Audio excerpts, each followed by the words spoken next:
The following story contains sensitive subject matter, including domestic violence. Some details and descriptions may be disturbing to some viewers. Viewer discretion is strongly advised. If you or someone you know is experiencing abuse, help is available. In the U.S., you can call the National Domestic Violence Hotline at 1-800-799-7233 or visit thehotline.org for confidential support.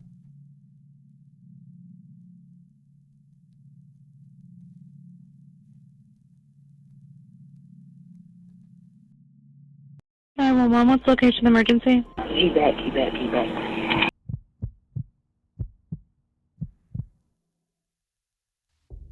In the quiet streets of Dayton, Ohio, two little girls ran for their lives.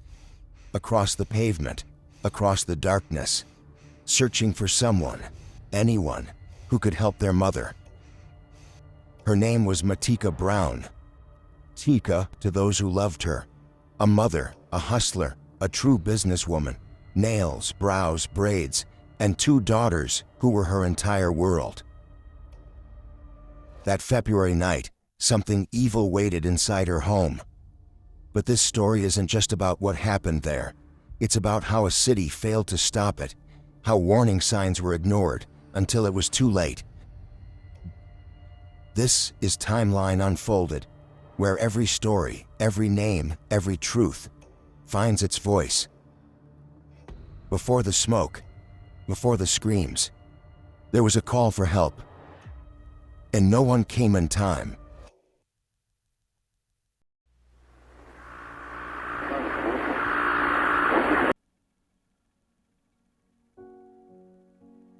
Before the headlines, before the blue lights and tape, there was just Matyka. 34 years old, a mother of two girls who made every long shift, every tired morning, every extra dollar worth it. She worked at Chewy, where co-workers called her the sweetest. She also was a businesswoman, running her small business TJ's Braids and Nails. Nails, brows, braids, hustle, heart, whatever it took to keep her daughter smiling. Because life was built around simple joys, laughter over dinner, her girls' music in the background, the satisfaction of turning hard work into something beautiful. She was steady, gentle, dependable. The kind of woman who carried everyone else's weight without complaint. But peace like that doesn't always last, because starting over can make some men furious, especially the kind who mistake control for love. In October 2024, Tika tried to walk away from Eugene Jackson Jr., a man she once dated and trusted. When he refused to let go, he wrapped his hands around her throat. Police arrested him for strangulation, a charge that should have kept him behind bars. After the assault, Matyka didn't press charges. Like so many survivors, she wanted peace, not paperwork, not reliving the fear. She hoped distance would bring safety, that silence might mean freedom. But without a formal complaint and with little evidence, the case was dismissed. The danger ignored, the cycle reset. After that, she told friends she wanted better, a different kind of love, a different kind of peace. She started smiling again. It looked like healing. But in Dayton, sometimes even healing can be dangerous. Tika kept going, working, laughing, loving her girls, never realizing that somewhere beyond her quiet street, the man she thought was gone was already planning his way back. It was February 9, 2025. Winter air pressed against the windows of a home on Millicent Avenue. A home where Matyka Brown, or Tika, was just trying to start over. On February 9th, Tika wasn't alone. Her new boyfriend had stopped by. A simple evening, a quiet reminder that life could be kind again. The peace broke with a knock. On the other side stood Eugene Jackson Jr., the man she once trusted and once feared. He had been out of prison less than 2 weeks and was in a halfway house, angry, possessive, and the sight of another man in her doorway sent that anger boiling over. Words were exchanged. The air turned sharp. Tony left, and eventually both Matyka and her boyfriend left. But Tony didn't go far. Sometime after they left, he came back, broke in through a window, unplugged the cameras, and waited. It's unclear when Matyka returned, but by 2:20 a.m. on February 10th, she was home again with her two daughters, ages 9 and 14. The house seemed familiar, but upstairs, something waited in the dark. When Tony stepped out, gun in hand, chaos filled the space where safety used to live. In those final moments, Matyka did what every mother would. She told her daughters to run. The girls fled into the night, their screams swallowed by the wind. One of them turned back, just long enough to see the flash. Across the street, a neighbor woke to frantic knocking, two children begging for help. 911, what's the location of emergency? Neighbors are from across the street, running to my house, and there's someone that's in the house shooting. You said inside the house shooting? Someone across the street, the neighbors, daughters, ran to my house, running to my house, all black and a white man. He back. That's the house. She went in. When police arrived at 2900 Millicent Avenue, they found Matyka Brown in her bedroom, a mother who had fought to protect her children until the very end. Her daughters survived that night, but survival doesn't always mean safety. They carry a memory no child should ever have to remember, a sound no heart can ever unhear. That night wasn't random. It was the result of every warning missed, every system that promised to protect her, and didn't.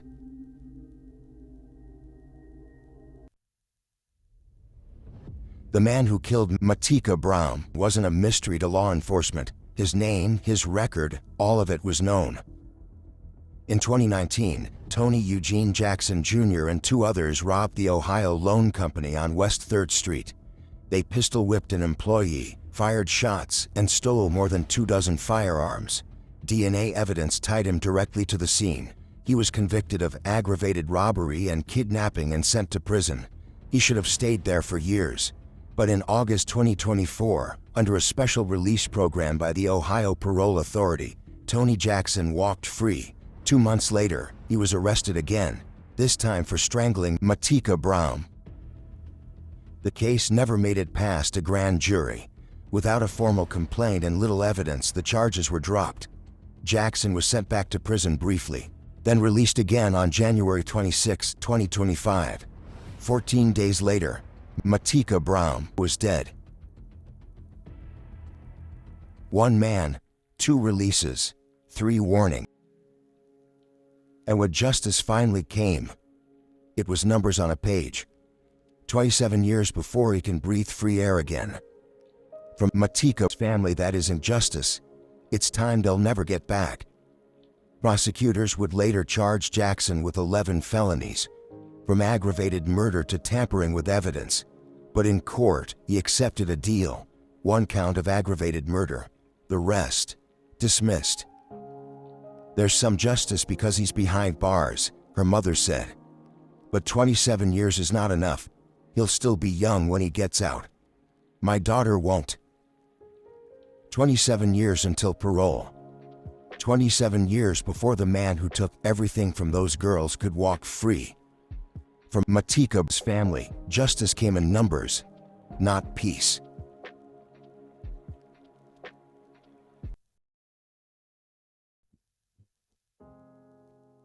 By dawn, the street was quiet again. Cameras packed up. Reporters gone. But for 2 little girls, the world would never sound the same. They were just 9 and 14. Daughters who ran when their mother told them to. Daughters who did what she asked, and lived because she loved them more than her own life. Her name was Matyka Brown, a mother, a friend, a woman rebuilding herself after heartbreak. She worked hard, cared deeply, and always made time to laugh with her daughters. She wasn't just a victim of domestic violence, she was a woman who believed she could still find peace. A mother who loved her children fiercely. A friend who made people laugh. A daughter who was still learning to heal. And maybe that's what makes her story so heavy, because Matyka did what so many of us are told to do. She tried to move on. She tried to forgive. She tried to live. But peace shouldn't cost your life, and silence should never be mistaken for safety. If you are afraid, if someone has hurt you, it's okay to ask for help. It's okay to press charges. It's okay to choose yourself. In the U.S., you can call the National Domestic Violence Hotline at 1-800-799-7233 or contact Dayton's Artemis Center at 937-461-HELP 4357. Help is always available. You are never alone. Matyka Brown's story is not just tragedy. It's a reminder that leaving isn't weakness, asking for help isn't shame, and silence can be deadly. This is Timeline Unfolded, where every story, every name finds its truth.